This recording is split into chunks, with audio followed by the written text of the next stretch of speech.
ਖਬਰਾਂ ਦੇ ਵੱਲ ਆਈਏ ਤੇ ਸ਼ੁਰੂਆਤ ਕਰੀਏ ਇਸ ਟਾਈਮ ਦੇ ਖਾਸੇ ਚਰਚਿਤ ਮਸਲੇ ਤੋਂ, ਜਿਹੜਾ ਕਿ ਤਕਰੀਬਨ ਹਰ ਪੰਜਾਬੀ ਦੀ ਜ਼ੁਬਾਨ ਤੇ ਹੈ ਔਰ ਇਹਦੀ ਚਰਚਾ ਹੋਣੀ ਵੀ ਚਾਹੀਦੀ ਹੈ, ਕਿਉਂਕਿ ਕਈ ਅਹਿਮ ਤੇ ਕਈ ਖਾਸ ਮੁੱਦਿਆਂ ਦੇ ਉੱਤੇ ਜਿੰਨੀ ਚਰਚਾ ਹੋਵੇਗੀ, ਜਿੰਨਾ ਸੰਵਾਦ ਹੋਵੇਗਾ, ਉਨਾ ਬਿਹਤਰ ਲੋਕਾਂ ਨੂੰ ਉਹਨਾਂ ਦੇ ਬਾਰੇ ਜਾਣਕਾਰੀ ਹੋਊਗੀ। ਸ਼ਰਮਾ ਜੀ, ਇਹ ਸਮਝ ਲਈਏ ਕਿ ਮਾਨ ਸਾਹਿਬ ਇੱਕ ਪਾਸੇ ਕਹਿ ਰਹੇ ਨੇ ਕਿ 15 ਜਨਵਰੀ ਦਾ ਇੰਤਜ਼ਾਰ ਕਰੋ, ਤੁਸੀਂ ਸਬੂਤਾਂ ਦੇ ਸਮੇਤ ਮਿਲਾਂਗੇ। ਇਹ ਉਹਨਾਂ ਦੀ ਧਮਕੀ ਹੈ ਜਾਂ ਉਹਨਾਂ ਦੀ ਬੇਨਤੀ ਹੈ?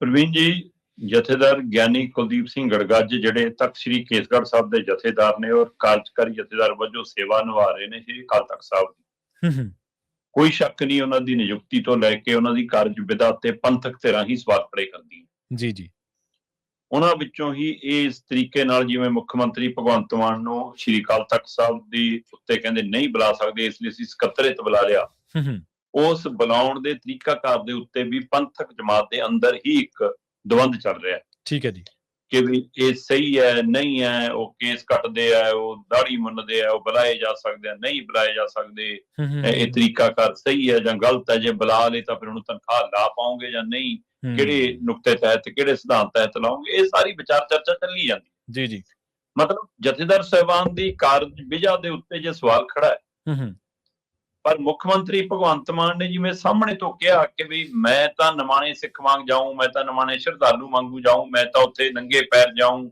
ਮੈਂ ਤਾਂ ਸਜਦਾ ਕਰਦਾ, ਸਾਡੇ ਲਈ ਸਰਵਉੱਚ ਸਥਾਨ ਹੈ, ਕੋਈ ਹੋ ਨਹੀਂ। ਤਾਂ ਉਸ ਦਿਨ ਸਭ ਨੇ ਕਿਹਾ ਵੀ ਕਿ ਮੁੱਖ ਮੰਤਰੀ ਨੇ ਇੱਕ ਅਸਾਰੂ ਕਦਮ ਚੁੱਕਿਆ ਕਿ ਸਹੀ ਹੈ ਉਹਨਾਂ ਦੀ ਇਹ ਬੋਲਣਾ। ਜੀ ਜੀ, ਪਰ ਉਸ ਦਿਨ ਤੋਂ ਅਗਲੀ ਸਵੇਰ ਕੀ ਚੜੀ, ਮੁੱਖ ਮੰਤਰੀ ਸਾਹਿਬ ਨੇ ਤਾਂ ਇਸ ਨੂੰ ਇਵੈਂਟ ਬਣਾ ਲਿਆ।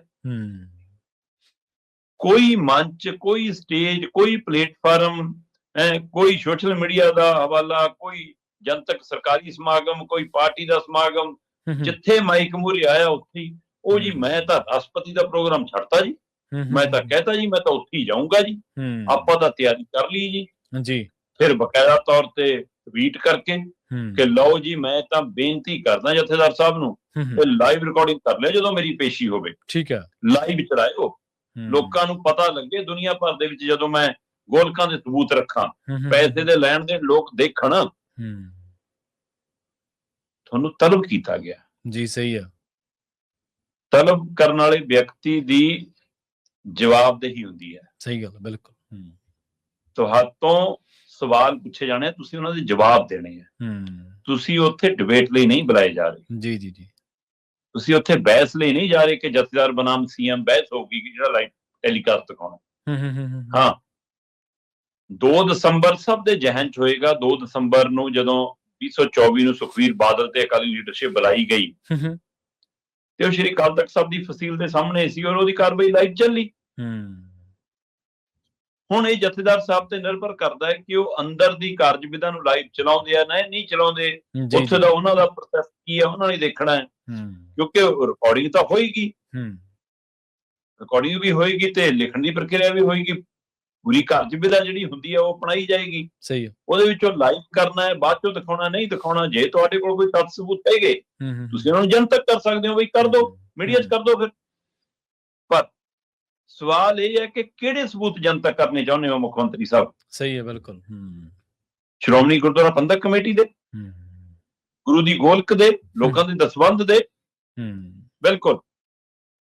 ਅਸੀਂ ਪੰਜਾਬ ਦੇ ਵਸਨੀਕ ਆ ਤੇ ਅਸੀਂ ਵੋਟ ਪਾਈ ਹੈ ਤੇ ਅਸੀਂ ਸਰਕਾਰ ਚੁਣੀ ਹੈ। ਜੀ ਜੀ, ਸਰਕਾਰ ਚੁਣੀ, ਅਸੀਂ ਸਰਕਾਰ ਦੇ ਵਿੱਚ ਮੁੱਖ ਮੰਤਰੀ ਬਣ ਗਏ ਭਗਵੰਤ ਮਾਨ। ਸਵਾਲ ਤਾਂ ਸਾਡਾ ਵੋਟਰਾਂ ਦਾ ਵੀ ਹੈ ਜੀ, ਹੈਗਾ, ਬਿਲਕੁਲ, ਕਿਉਂ ਨਹੀਂ, ਕਿ ਜੀ ਕਿੰਨਾ ਕਰਜ਼ਾ ਚੜ ਗਿਆ, ਕਿੰਨਾ ਲੋਨ ਲੈ ਲਿਆ, ਕਿੰਨੇ ਆਪਣੇ ਪੱਤੇ ਵਧਾ ਲਏ, ਕਿੰਨੇ ਚੌਪਰ ਤੇ ਲਾ ਲਏ, ਕਿੰਨੇ ਕੇਜਰੀਵਾਲ ਨੂੰ ਝੂਟਿਆਂ ਤੇ ਲਾ ਲਏ, ਕਿੰਨੀਆਂ ਜ਼ਮੀਨਾਂ ਵੇਚ ਲੀਆਂ, ਕੀ ਲੈਣ ਦੇਣ ਕੀਤਾ ਪੈਸੇ ਦਾ, ਕਿਹੜੇ ਫੰਕਸ਼ਨਾਂ ਦੇ ਆਧਾਰ ਦੇ ਉੱਤੇ ਗੋਲਮਾਲ ਕੀਤਾ, ਦਿੱਲੀ ਦੀਆਂ ਕੰਪਨੀਆਂ ਨੂੰ ਕੀ ਸ਼ਿਕਾਇਆ, ਹੈ ਨਾ, ਕੇਂਦਰ ਵਾਲੇ ਹਮਲਿਆਂ ਦੇ ਉੱਤੇ ਜਵਾਬ ਕਿਉਂ ਨਹੀਂ? ਇਹ ਸਾਰੇ ਸਵਾਲ ਤੁਹਾਨੂੰ ਵੀ ਨੇ ਜੀ, ਖਜ਼ਾਨੇ ਤੋਂ ਲੈ ਕੇ ਬਾਕੀ ਮਸਲਿਆਂ ਦੇ। ਸਹੀ ਹੈ, ਦਿਓ ਜਵਾਬ।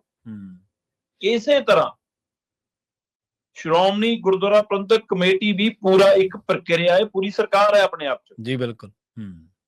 ਤੇ ਉਹਦੇ ਵੀ ਅਸੀਂ ਮੈਂਬਰ ਚੁਣਦੇ ਹਾਂ, ਤੇ ਜੇ ਤੁਹਾਨੂੰ ਪੁੱਛਣ ਦਾ ਹੱਕ ਹੈ ਤਾਂ ਸ਼ਰਧਾਲੂਆਂ ਨੂੰ, ਸਿੱਖ ਜਗਤ ਨੂੰ ਐਸਜੀਪੀਸੀ ਦੇ ਮੈਂਬਰਾਂ ਰਾਹੀਂ ਪੁੱਛਣ ਦਾ ਹੱਕ ਹੈ। ਉਹ ਪੁੱਛਣ ਮੈਂਬਰਾਂ ਨੂੰ, ਜਿਵੇਂ ਆਪਾਂ ਕਹਿੰਦੇ ਨਾ ਕਿ ਐਮਐਲਏ ਨੂੰ ਪੁੱਛੋ ਵੀ ਆਪਣੇ ਨੂੰ ਤੁਹਾਡੇ ਲਈ ਕੀ ਕਰ ਰਿਹਾ, ਕਿਉਂ ਸਰਕਾਰ ਵਾਲੇ ਫੈਸਲਿਆਂ ਦੇ, ਗਲਤ ਫੈਸਲਿਆਂ ਤੇ ਨਹੀਂ ਬੋਲਦਾ, ਉਸੇ ਤਰ੍ਹਾਂ ਮੈਂਬਰਾਂ ਨੂੰ ਪੁੱਛੀਏ ਅਸੀਂ। ਜੀ ਜੀ, ਕਿ ਭਾਈ ਐਸਜੀਪੀਸੀ ਦੇ ਪ੍ਰਧਾਨ ਨੂੰ ਪੁੱਛੋ, ਆਪਣੇ ਕਮੇਟੀ ਨੂੰ ਪੁੱਛੋ ਵੀ ਕੀ ਕਰਦੇ ਹੋ, ਗੁਰੂ ਦੀ ਗੋਲਕ ਦਾ ਹਿਸਾਬ ਦਿਓ। ਪਰ ਮੁੱਖ ਮੰਤਰੀ ਸਾਹਿਬ ਤੁਸੀਂ ਕਿਹੜੇ ਹਿਸਾਬ ਨਾਲ ਸਵਾਲ ਪੁੱਛਣ ਜਾ ਰਹੇ ਹੋ? ਸਹੀ, ਉੱਤੇ ਵੀ ਸਵਾਲ ਖੜਾ। ਪਰ ਮੁੱਖ ਮੰਤਰੀ ਸਾਹਿਬ ਤਾਂ ਇਹ ਤੋਂ ਅਗਾਂਹ ਵਧੇ, ਉਹ ਕਹਿੰਦੇ ਜੀ ਮੈਂ ਬੇਨਤੀ ਕੀਤੀ ਹੈ ਜਥੇਦਾਰ ਸਾਹਿਬ ਨੂੰ, ਉਹਦੇ ਵਿੱਚ ਬੇਨਤੀ ਸ਼ਬਦ ਹੈ ਅੱਛਾ, ਕਿ ਜੀ ਲਾਈਵ ਚਲਾਇਆ ਜਾਵੇ। ਮੈਨੂੰ ਦੁਨੀਆ ਭਰ ਤੋਂ ਫੋਨ ਆ ਰਹੇ ਨੇ ਜੀ ਕਿ ਉਹਦਾ ਸਿੱਧਾ ਪ੍ਰਸਾਰਣ ਹੋਣਾ ਚਾਹੀਦਾ। ਨਾਲ ਹੀ ਕਹਿੰਦੇ ਅਖੀਰ ਚ ਇੰਤਜ਼ਾਰ ਹੈ 15 ਜਨਵਰੀ ਦਾ, ਮਿਲਾਂਗੇ ਸਬੂਤਾਂ ਸਮੇਤ, ਕਿਉਂਕਿ ਉਹ ਉੱਪਰ ਲਿਖਿਆ ਉਹਨਾਂ ਨੇ ਕਿ ਮੈਂ ਸਬੂਤ ਲੈ ਕੇ ਜਾਊਂਗਾ, ਪੈਸੇ ਦੇ ਲੈਣ ਦੇਣ ਦੇ, ਗੋਲਕ ਦੇ, ਸਾਰਾ ਕੁਝ। ਹੁਣ ਇਹ ਲਾਈਨ ਤੁਹਾਡੇ ਧਿਆਨ ਚ ਹੋਣਾ, ਇੱਕ ਦਿਨ ਜਦੋਂ ਬਹਿਸ ਸੀ ਹਰਚਰਨ ਭੁੱਲਰ ਦੀ ਜ਼ਮਾਨਤ ਵਾਲੇ ਮਸਲੇ ਤੇ, ਹਰਚਰਨ ਭੁੱਲਰ ਦੇ ਵਕੀਲਾਂ ਨੇ ਕਿਹਾ ਸੀਗਾ ਜੀ ਕਿ ਸੇਵਾ ਪਾਣੀ ਦਾ ਅਰਥ, ਚਾਹ ਪਾਣੀ ਦਾ ਅਰਥ ਰਿਸ਼ਵਤਖੋਰੀ ਨਹੀਂ ਹੈ। ਹਾਂਜੀ, ਸਹੀ। ਤੇ ਮਤਲਬ ਭਾਰਤ ਚ ਤਾਂ ਜਵਾਕ ਨੂੰ, ਬੱਚੇ ਨੂੰ ਪਤਾ ਹੈ ਕਿ ਚਾਹ ਪਾਣੀ, ਸੇਵਾ ਪਾਣੀ ਦਾ ਮਤਲਬ ਰਿਸ਼ਵਤ ਹੀ ਹੁੰਦਾ।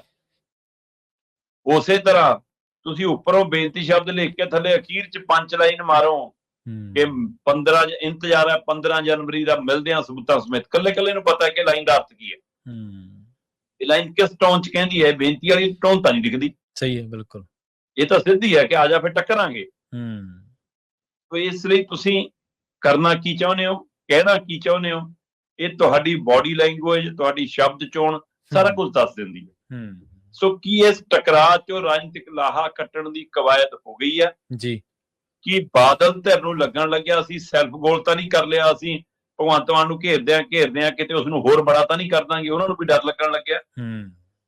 ਤੇ ਜਿਹੜਾ ਉਹ ਇਹ ਅੱਡਾ ਲੈ ਰਹੇ ਨੇ ਕਿ ਮੈਂ ਤਾਂ ਰਾਸ਼ਟਰਪਤੀ ਦਾ ਪ੍ਰੋਗਰਾਮ ਛੱਡਤਾ, ਕੀ ਜਥੇਦਾਰ ਸਾਹਿਬਾਨ ਜਿਹੜੀ ਪੁਣਛਾਣ ਕਰ ਰਹੇ ਨੇ ਉਹਦੇ ਹਵਾਲੇ ਨਾਲ ਸਮਾਂ ਵੀ ਅੱਗੇ ਪਿੱਛੇ ਕਰ ਸਕਦੇ ਨੇ ਜੀ? ਸਹੀ। ਜੇ ਤਰੀਕ ਨਹੀਂ ਤਾਂ ਸਮਾਂ ਤੈਅ ਹੋ ਸਕਦਾ ਕਿ ਉਧਰਲਾ ਪ੍ਰੋਗਰਾਮ ਅਟੈਂਡ ਕਰਕੇ ਆ ਜਾਓ ਜਾਂ ਇਧਰੋਂ ਕਰਕੇ ਫੇਰ ਚਲੇ ਜਾਇਓ। ਕਿ ਇਸ ਤਰ੍ਹਾਂ ਦੀ ਵੀ ਕੋਈ ਸੈਟਿੰਗ ਹੋ ਸਕਦੀ ਹੈ ਕਿ ਜਥੇਦਾਰ ਇਹਨਾਂ ਨੂੰ ਮੌਕਾ ਹੀ ਨਾ ਦੇਣ ਕਿ ਲੈ ਵੀ ਤੂੰ ਇਹ ਬਹਾਨਾ ਨਾ ਲਾਈ ਕਿ ਮੇਰਾ ਉਹ ਪ੍ਰੋਗਰਾਮ ਛਡਾਤਾ ਜੀ। ਸੋ ਇਸ ਲਈ ਦੇਖਦੇ ਆ ਜੀ, ਪਰ ਹੋਊਗਾ ਕਾਫੀ ਕੁਛ। ਇਹ ਚ ਬੇਨਤੀ ਸ਼ਬਦ ਲਿਖਣ ਚ ਬੇਨਤੀ ਹੈ, ਪਰ ਉਹਦੀ ਟੋਨ ਧਮਕਾਉਣ ਵਾਲੀ ਹੈ। ਇਹਦਾ ਮਤਲਬ ਮੁੱਖ ਮੰਤਰੀ ਸਾਹਿਬ ਇਹ ਕਹਿਣਾ ਚਾਹੁੰਦੇ ਨੇ ਕਿ ਪਿੱਚ ਤੁਹਾਡੀ ਹੈ ਨਾ, ਪਰ ਟਾਸ ਮੈਂ ਜਿੱਤੀ ਹੈ, ਇਸ ਲਈ ਬੋਲਿੰਗ ਜਾਂ ਬੈਟਿੰਗ ਮੈਂ ਚੁਣੂੰਗਾ। ਤੁਸੀਂ ਉੱਥੇ ਜਨਾਬ ਖੇਡ ਨਹੀਂ ਖੇਡਣ ਜਾ ਰਹੇ। ਸਹੀ ਹੈ। ਗੁਰੂ ਘਰ ਨਿਵਾਣੇ ਹੋ ਕੇ ਜਾਓ ਤਾਂ ਨਿਵਾਣੇ ਹੋ ਕੇ ਸ਼ਰਤਾਂ ਲਾ ਕੇ ਨਹੀਂ ਜਾਣਾ ਹੁੰਦਾ। ਇਸ ਤੋਂ ਗਰੇਜ ਕਰਨ ਦੀ ਲੋੜ ਸੀ ਮੁੱਖ ਮੰਤਰੀ। ਤੁਹਾਡੀ ਸ਼ਬਦਾਵਲੀ ਅਸਲ ਦੇ ਵਿੱਚ ਤੁਹਾਡੀ ਬਾਡੀ ਲੈਂਗੁਏਜ ਹੀ ਤੈਅ ਕਰਦੀ ਹੈ ਨਾ ਵੀ ਤੁਸੀਂ ਗੱਲ ਨੂੰ ਥੋਪ ਕਿਸ ਤਰੀਕੇ ਨਾਲ ਰਹੇ ਹੋ, ਗੱਲ ਦਾ ਪ੍ਰਭਾਵ ਕੀ ਸਿਰਜਣਾ ਚਾਹੁੰਦੇ ਹੋ।